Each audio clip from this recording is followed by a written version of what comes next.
On dit qu'on ne connaît jamais vraiment sa famille tant qu'il n'est pas question d'argent.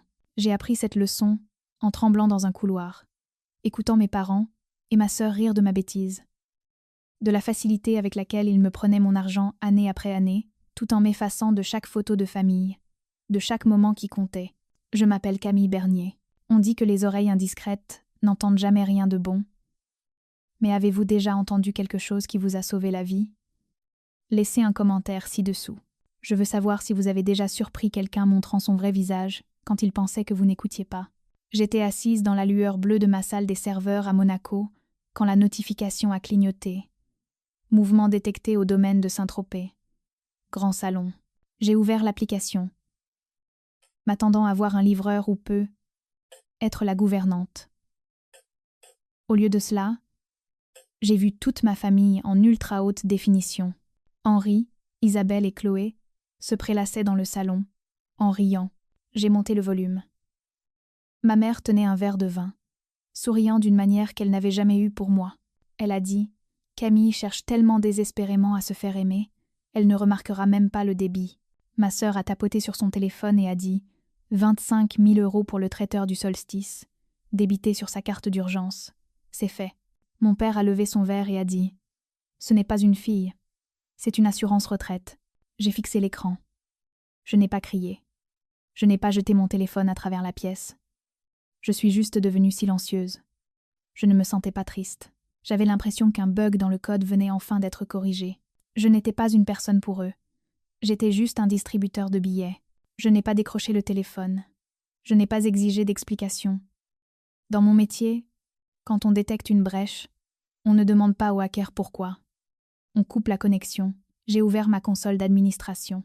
L'interface était familière, réconfortante dans sa logique binaire.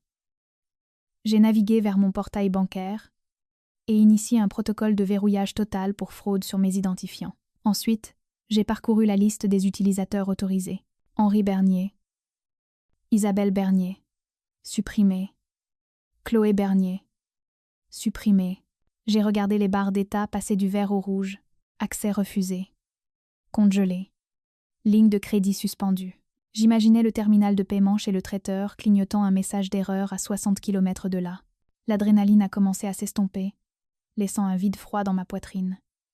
J'ai ouvert un nouveau dossier sur mon disque sécurisé et je l'ai nommé le Grand Livre. J'ai commencé à extraire les données. Ce n'était pas juste les 25 000 € de ce soir. C'étaient les renflouements hypothécaires d'il y a 3 ans. Le capital de départ pour la carrière d'influenceuse de Chloé qui n'a jamais décollé. Les factures médicales pour des chirurgies purement esthétiques. 300 000 € sur une décennie. J'ai fixé le total. Pourquoi avais-je fait ça? Je dirige une entreprise de cybersécurité. Je détecte des menaces pour gagner ma vie. Comment ai-je pu laisser ces intrus vivre à l'intérieur de mon périmètre pendant si longtemps?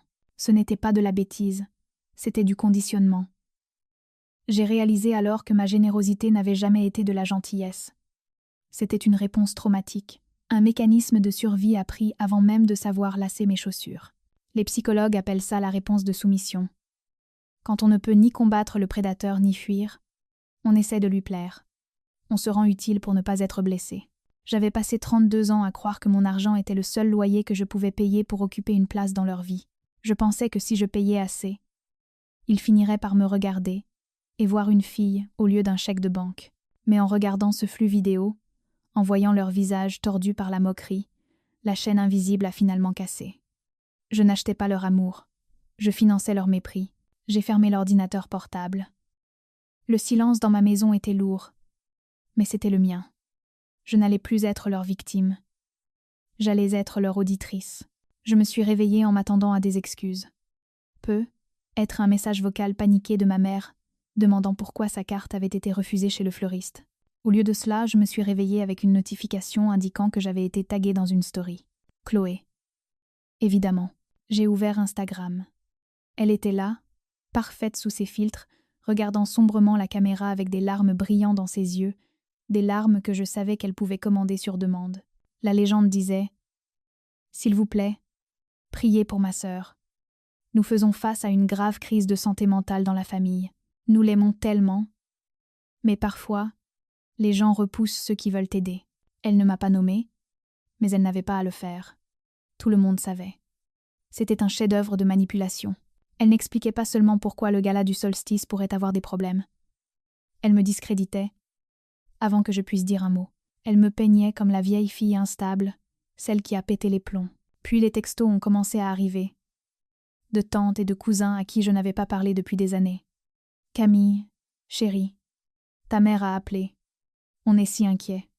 Tu vas bien? Tu as besoin d'argent? Isabelle. » Elle travaillait au téléphone. Elle n'appelait pas juste pour prendre des nouvelles. Elle préparait le terrain. Je pouvais entendre sa voix dans ma tête. Ce chuchotement feutré et conspirateur qu'elle utilisait quand elle voulait détruire la réputation de quelqu'un. « Camille a des problèmes financiers, » dirait-elle. « Elle est agressive parce qu'elle est en faillite. C'est si triste. Nous avons essayé d'aider. » Ils étaient terrifiés.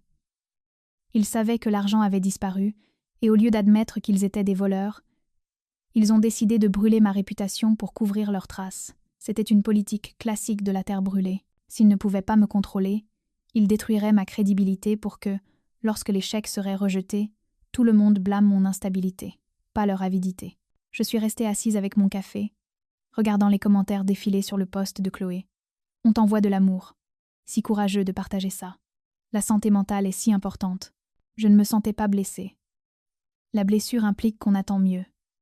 J'ai senti le clic froid et dur d'une serrure qui s'engage. Ce n'était plus un conflit familial. C'était une OPA hostile sur ma vie. Et je savais exactement comment gérer une OPA hostile. On ne discute pas avec la communication de crise. On audite les comptes. Je n'ai pas posté de démenti. Je n'ai pas commenté sa vidéo. Je n'ai pas appelé ma tante pour expliquer que mon compte en banque était plus sain que le PIB d'un petit pays. Je suis restée silencieuse. Laissons-les croire qu'ils gagnaient la guerre du récit. Moi, je m'intéressais à la guerre des faits. J'ai pris ma ligne sécurisée et appelé un numéro que j'avais gardé pour les pires scénarios. Un cabinet d'expertise comptable judiciaire à Nice, spécialisé dans la fraude d'entreprise et le recouvrement d'actifs. Il se fichait des histoires tristes ou des likes Instagram. Il ne s'intéressait qu'aux traces écrites. « J'ai besoin d'un audit complet », ai-je dit à l'associé quand il a répondu. « Personnel et professionnel. Je veux que vous remontiez 10 ans en arrière. Chaque transaction entre moi-même, Henri Bernier, Isabelle Bernier et Chloé Bernier. Je veux savoir où est passé chaque centime. Je veux savoir quels comptes ont été ouverts à mon nom à mon insu. Je veux savoir qui a signé pour eux. Nous pouvons avoir une équipe sur place dans 1 heure, a-t-il dit. Bien, ai-je répondu. Traitez ça comme une enquête criminelle, parce que c'en est une. J'ai raccroché. Ma mère voulait une histoire. J'allais lui donner un dossier judiciaire. Il pensait m'enterrer sous les rumeurs. Il ne réalisait pas qu'il creusait juste le trou dans lequel j'allais les pousser. Je n'étais plus la fille. J'étais la plaignante. Le rapport d'expertise n'est pas arrivé avec fracas. Il est arrivé avec un doux carillon sur mon serveur sécurisé 48 heures plus tard. J'ai ouvert le fichier, m'attendant à voir des frais de carte de crédit non autorisés ou peu, être quelques factures impayées dirigées vers mon compte. Ce que j'ai vu m'a glacé le sang. Ce n'était pas juste les 25 000 € pour le traiteur. C'était de la petite monnaie comparée à ce qui figurait page 5. Il y a 3 ans, une ligne de crédit avait été ouverte en mon nom. La limite était de 500 000 €. Elle était au plafond. La garantie utilisée pour la sécuriser n'était pas une maison ou une voiture. C'était la propriété intellectuelle de mon entreprise de cybersécurité. Mes brevets, le travail de ma vie. J'ai fait défiler jusqu'au bloc signature. Elle était là. Mon nom, signé à l'encre noire. Mais la boucle du C était trop large. Et l'inclinaison n'était pas la bonne. C'était une contrefaçon maladroite. Je connaissais cette écriture. Je l'avais vue sur des cartes d'anniversaire qui arrivaient avec 1 semaine de retard depuis 30 ans. Henri. Mon père, ce n'était pas juste de l'exploitation familiale. C'était une fraude bancaire aggravée. C'était un crime passible. De lourdes peines de prison ferme. J'ai fermé l'ordinateur portable. Je devais aller à la source. Pas mes parents. Ils ne feraient que mentir. J'avais besoin de la seule personne qui pourrait réellement me dire la vérité. J'ai roulé 40 minutes vers l'arrière-pays, loin de la côte, jusqu'à une petite maison en pierre patinée, avec un jardin impeccable.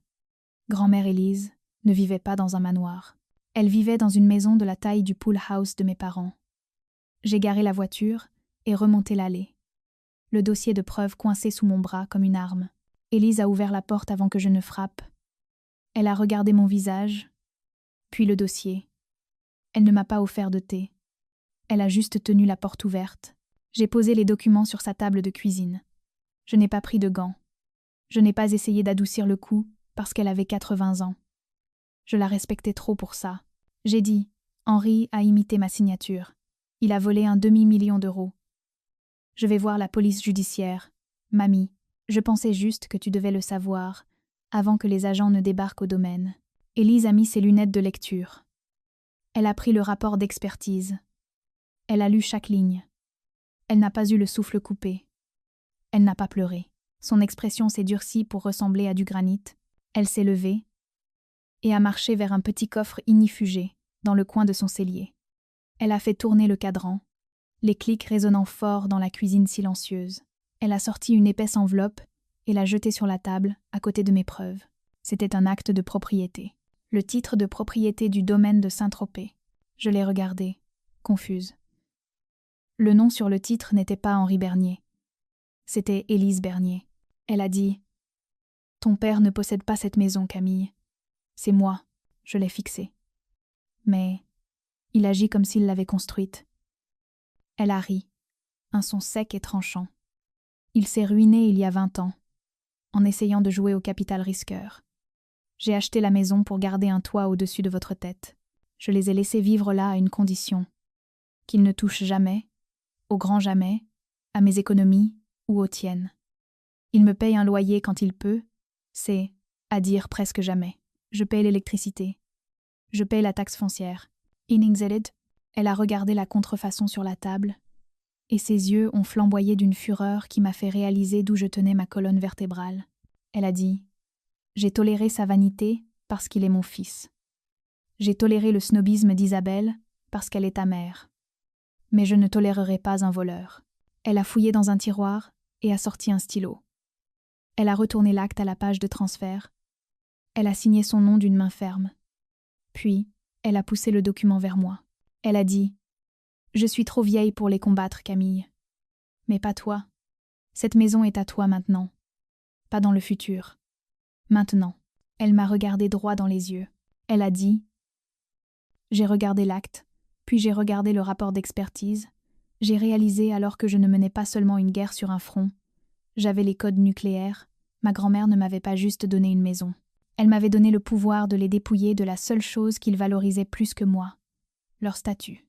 J'ai pris le stylo. Je pensais que l'acte était l'arme. Je pensais que posséder leur maison était le levier ultime. Mais Élise n'avait pas fini. Elle m'a regardé signer les papiers de transfert, ses yeux sombres et lourds d'une histoire que je commençais à peine à comprendre. Elle nous a versé un verre d'eau à toutes les deux. Ses mains ne tremblaient pas. Elle s'est assise en face de moi et a dit « Tu dois comprendre le terrain avant d'aller au combat, Camille. Tu penses qu'Isabelle te traite comme une employée parce qu'elle est narcissique. Tu penses qu'Henri l'a laissé faire parce qu'il est faible. Ces choses sont vraies, mais ce n'est pas la racine. » Elle a glissé une deuxième photo sur la table. Elle était vieille, granuleuse, prise à la fin des années 80. Elle montrait ma mère, Isabelle, jeune et le regard sauvage, debout à côté d'un homme que je ne reconnaissais pas. Il était beau d'une manière dangereuse et tranchante. Ce n'était pas mon père. Élise a dit « C'est Bruno. Il purge actuellement une peine de prison à perpétuité pour grand banditisme. C'est aussi le père de Chloé. » La pièce est devenue silencieuse. Le ronronnement du réfrigérateur ressemblait à un moteur d'avion. J'ai fixé la photo. Chloé, ma sœur, l'enfant doré, l'influenceuse qui ne savait pas équilibrer un budget mais qui pouvait charmer n'importe qui. Elle ne ressemblait pas à Henri. Elle ressemblait à cet homme. Élise a continué, sa voix clinique. Isabelle était mariée à lui avant de rencontrer Henri. Quand il est allé en prison, elle était enceinte. Elle était sans le sou. Elle a rencontré Henri à un gala de charité où elle s'était incrustée. Henri était désespéré de jouer les sauveurs. Il voulait la belle femme trophée. Et il voulait jouer au héros. Il a payé les associés de Bruno pour garder la paternité secrète. Il a adopté Chloé avant même qu'elle ne soit née. Il a réécrit l'histoire. J'ai levé les yeux. Donc, je suis la seule enfant biologique des Bernier ? Élise a hoché la tête. C'est exactement pour ça qu'il te déteste. La logique s'est enclenchée comme un verrou de sécurité. Ce n'était pas une question d'amour. C'était une question d'investissement. Henri avait dépensé toute sa fortune pour acheter Isabelle et sa fille.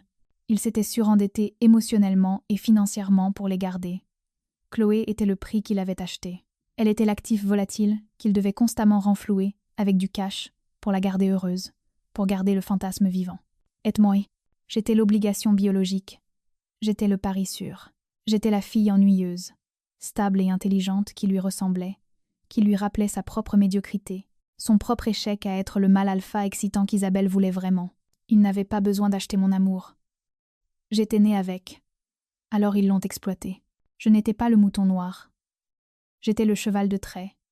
J'étais l'animal robuste qu'ils attelaient à leur carrosse pour pouvoir parader leur poney de prix en ville. J'ai regardé à nouveau le rapport d'expertise. La signature falsifiée. Le demi-million volé. Tout prenait sens maintenant. Henri n'a pas volé Chloé, parce que Chloé était le rêve. On ne taxe pas le rêve.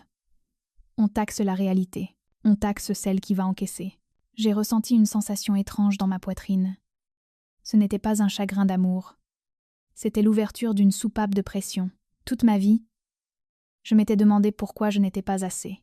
Pourquoi mes excellentes notes, mon succès professionnel et ma loyauté ne valaient rien comparé au dernier selfie de Chloé. Ce n'était jamais à propos de moi.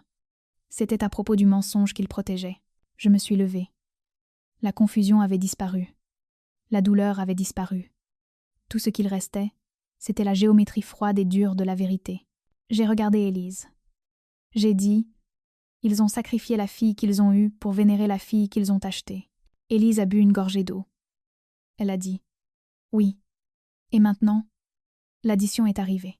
Le gala du solstice d'hiver devait être l'événement social de la saison à Saint-Tropez. Depuis le pont du yacht ancré à 300 mètres du rivage, cela semblait certainement impressionnant. Le manoir brillait. Le quatuor à cordes jouait. Les invités buvaient du champagne, dont ils ignoraient qu'il n'avait pas encore été payé. Je me tenais au bastingage, un verre d'eau pétillante à la main. Je n'étais pas seule. Derrière moi, le pont principal était rempli de mon équipe, les experts comptables judiciaires qui avaient tracé les virements, le détective privé qui avait trouvé le certificat de mariage, et ma grand-mère, Élise, qui tenait l'acte de propriété du domaine dans son sac à main, comme une arme chargée. À 20h15, le premier domino est tombé. À travers mes jumelles, j'ai vu le chef traiteur arrêter les serveurs. Il a vérifié sa tablette. Il a passé un appel. Puis, il a fait signe à son équipe. Ils n'ont pas servi le homard. Ils ont commencé à le remballer dans les camions. Isabelle s'est précipitée vers lui, ses mouvements frénétiques. Je pouvais la voir gesticuler sauvagement, pointant les invités, affichant ce sourire qui me terrifiait autrefois. Ça ne marchait pas. La carte avait été refusée. La carte de secours avait été refusée. La ligne de crédit, celle falsifiée à mon nom, était gelée. Puis sont arrivés les gyrophares. 2 voitures de la gendarmerie ont remonté la longue allée, leur lumière bleue balayant l'esthétique de Noël blanc de bon goût. Ils n'étaient pas là pour la circulation. Ils étaient là pour signifier un avis d'expulsion. La musique s'est arrêtée. Les invités, sentant la désintégration radioactive du statut social de mes parents, ont commencé à se disperser. C'était un exode massif de soie et de smokings. Henri et Isabelle ont couru jusqu'au bout de leur ponton privé. Ils ont vu le yacht. Ils ont vu l'enseigne néon que j'avais commandée pour la nuit. Le solstice. Ils m'ont vu. Ils ont commencé à hurler à travers l'eau. Je ne pouvais pas entendre les mots, mais je connaissais la cadence. C'était le son de l'arrogance. Rencontrant un mur de briques, je les ai regardés s'effondrer, et j'ai enfin compris le mécanisme de leur cruauté. Les psychologues appellent ça le délire de puissance du portefeuille vide. Pendant des décennies, Henri et Isabelle avaient confondu avoir et être. Ils croyaient que parce qu'ils vivaient dans un manoir, ils étaient de la noblesse. Ils croyaient que parce qu'ils dépensaient de l'argent, ils étaient puissants. Mais ce n'était jamais leur argent. C'était un costume qu'ils louaient avec mon travail. Maintenant que le crédit était coupé, le costume tombait. Ils n'étaient pas de puissants patriarches ou matriarches. Ils n'étaient que de petits enfants effrayés debout dans le noir, terrifiés parce qu'ils n'avaient aucune valeur intrinsèque à offrir au monde. Sans le chéquier, ils cessaient d'exister. Leur cruauté n'était pas de la force. C'était le battement désespéré d'un parasite réalisant que l'hôte était mort. J'ai pris le mégaphone que j'avais placé sur la rampe. Je n'ai pas crié. Je n'ai pas insulté. J'ai projeté ma voix à travers l'eau avec l'autorité calme d'un juge lisant un verdict. Henri Bernier. Isabelle Bernier. Ai-je dit. Vous êtes actuellement en violation de propriété privée. Le propriétaire des lieux a demandé votre expulsion. Grand-mère Élise s'est avancée à la rampe à côté de moi, baignée dans les projecteurs du yacht. Elle a agité l'acte de propriété en l'air. J'ai continué. Aussi, pour vos avocats, le numéro de dossier pour l'inculpation de fraude bancaire aggravée est le FL 89442. La brigade financière a le rapport d'expertise sur la signature falsifiée. Joyeux Noël. Sur le quai, Henri s'est effondré à genoux. Isabelle a essayé de se jeter vers l'eau comme si elle pouvait nager jusqu'à moi et m'étrangler pour récupérer l'argent au fond de ma gorge, mais un gendarme s'est interposé. Je leur ai tourné le dos. La fête sur le yacht ne faisait que commencer. La fête sur le rivage était terminée pour toujours. Les retombées ont été rapides, légales et absolues. L'avocat d'Henri a jeté un coup d'œil au rapport d'expertise et lui a conseillé de plaider coupable. Il purge actuellement 5 ans dans une prison près de Marseille pour fraude bancaire. Isabelle et Chloé ont connu un sort différent. Sans le manoir, sans les cartes de crédit et sans le statut social qu'Henri avait acheté avec de l'argent volé, elles se sont évaporées de la société tropézienne. Elles ont emménagé dans un 2 pièces en location, près de l'aéroport. Je n'ai pas rendu visite à Henri. Je n'ai pas répondu aux longs emails incohérents de Chloé disant que nous sommes toujours sœurs. Je n'ai pas envoyé de carte de fête des mères à Isabelle. Élise a vendu le domaine 3 mois plus tard. Elle a utilisé les bénéfices pour financer une bourse pour les femmes dans la tech. Elle a dit qu'elle voulait que l'argent serve enfin à construire quelque chose, au lieu de simplement entretenir un mensonge. Je suis debout sur la terrasse de ma maison à Monaco maintenant.